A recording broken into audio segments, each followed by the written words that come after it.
Welcome to the School of Divine Magic, and we are here on the infamous occult couch. You know what I'm saying? Black and white. You hear what I'm saying? Alright, so let's go ahead and we're gonna get into Aleister Crowley's, you know what I'm saying, most dangerous rituals. You know what I'm saying? So let's get into it. Okay, so what we know about Aleister, right? We know that he is the great beast, 666. They gave him that moniker, you know, back in the day. He is, however, no matter whether he is deemed bad or good, he is the master of occult. He was also a poet, because we've heard that he wrote like vulgar poetry. I don't think we want to read any of that. No, I'm just playing. A mountaineer, and also he was, you know, surrounded by controversy. So, but, you know, a lot of people, we deem his work, you know, now that he's gone, you know, as genius, but he was also probably tottering insanity. You know what I'm saying? He was probably insane. And also, it's like, you know, even though we deemed his work as genius, was it really like evil? Was it some dark force behind his genius, you know? But today we're gonna, you know, dive deep into some of Crowley's most dangerous rituals. You know what I'm saying? Ones that defied the laws of sanity. You know what I'm saying? Ones that, you know, push the boundaries of magic. And the ones that, you know, till this day are whispered about. I don't think we even want to say them aloud. You hear me? But I must have a disclaimer. Please be aware that, you know, even learning about some of these rituals can invite dark entities into your life. You know what I'm saying? But now what I want to talk about is the first ritual that Crowley ever attempted, that we always hear about, the Abramelin ritual. This is one of his most famous magical workings, and it was inspired by the Book of Abramelin. And the Book of Abramelin, this is an ancient grimoire, you know what I'm saying? And it's supposed to help you get in contact with your HGA, you know what I'm saying? And if, for those that don't know, if you're not into magic, your holy guardian angel, but we like to say HGA for short, you know. And also it gave the power to command demons. Kind of like Solomon's Seal, maybe. So he attempted this ritual in 1899. This is, if y'all ever heard of the old Boskin house. This was a Scottish manor. It was secluded, very secluded, and this is where he attempted the 6-month-long ritual. Now, this ritual, if it's 6 months long, you already know that it's very intricate. Like, this ritual is nothing to play with. 6 months? You can't leave your house for 6 months for doing this ritual? I don't know about that. I don't know. But the ritual required devotion, fasting, celibacy, relentless prayers. That sums up about majority of ancient rituals, you know.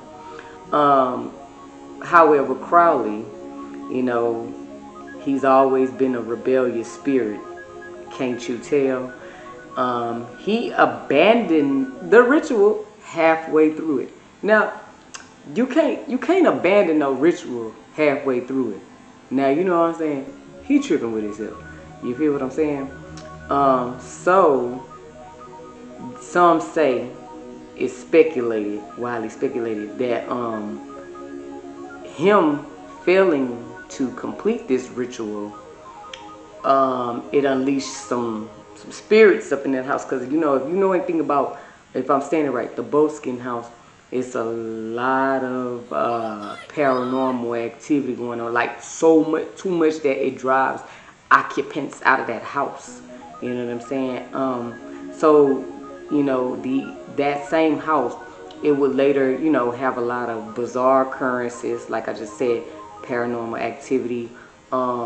Servants were quitting in terror, and Crowley's own lodgekeeper started going insane, and even reports of violent poltergeist activity. And this was just the beginning of Crowley, because he says his name rhymes with holy, so Crowley. I say Crowley sometimes, but it's holy Crowley, like Crowley. But this was just the beginning of this master magician, you know what I'm saying, doing all these things. So the second one was, I don't even know how to pronounce this one, Amalantra working, summoning an otherworldly spirit. So this spirit, I'm gonna spell it across the screen, Amalantra working, but I might not be saying it right. But what I just said is about summoning an otherworldly spirit. So this ritual, it happened in 1918 when he conducted it in New York City using, I don't want to say this word, you know what I'm saying? We're just going to say bedroom magic, the boudoir magic, to open an interdimensional gateway.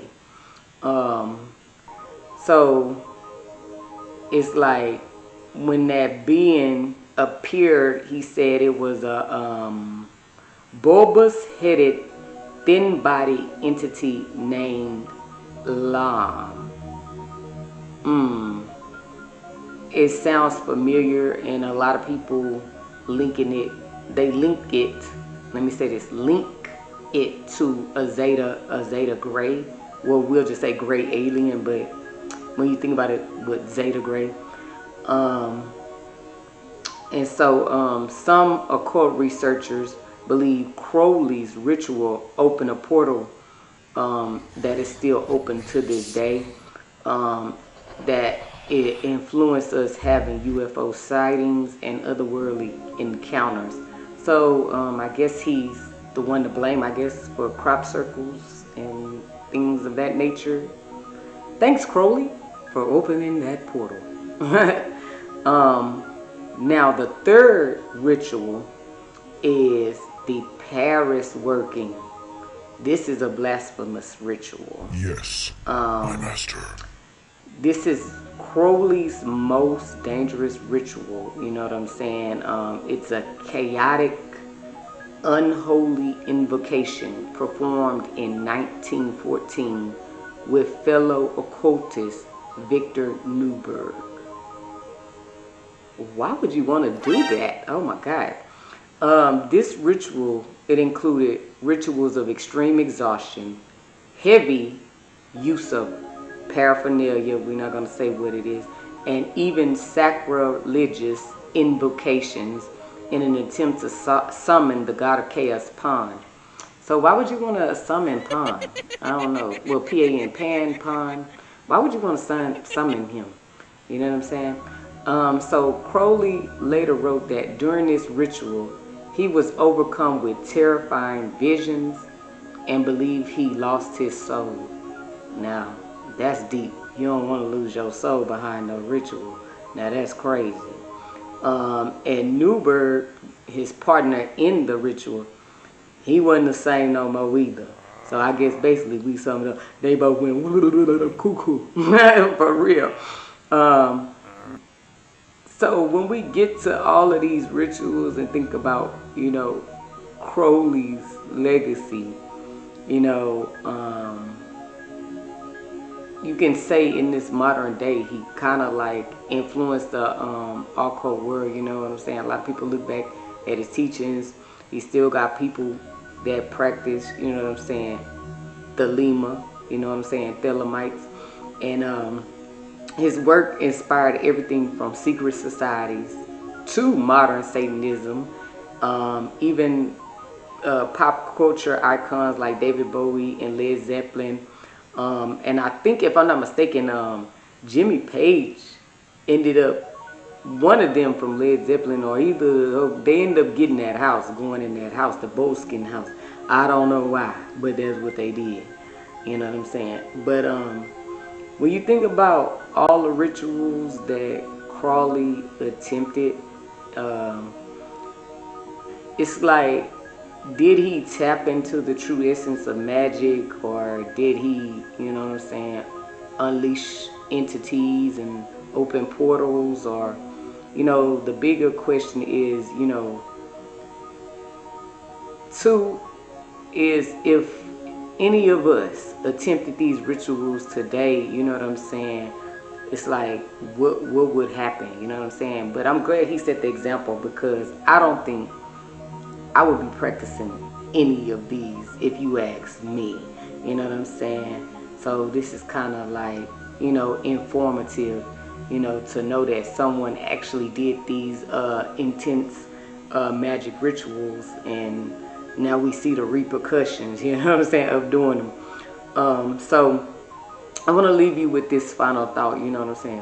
What do you think, you know, about Aleister Crowley? You know, is he really, you know, was he really a master of the occult, or was he just a dangerously obsessed magician? I'm about to say musician, no, magician. Was he a dangerously obsessed magician? You know, would you try any of these rites? I would hope not. So, you know, just leave your thoughts, you know what I'm saying, in the comments below.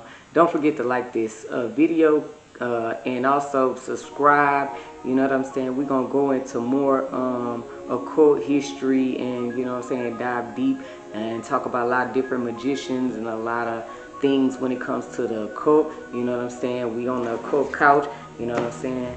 So always meet me here, and like I said, like I always say, I hope this information helps someone and enlightens someone as we remain infinite in the finite. Ashe.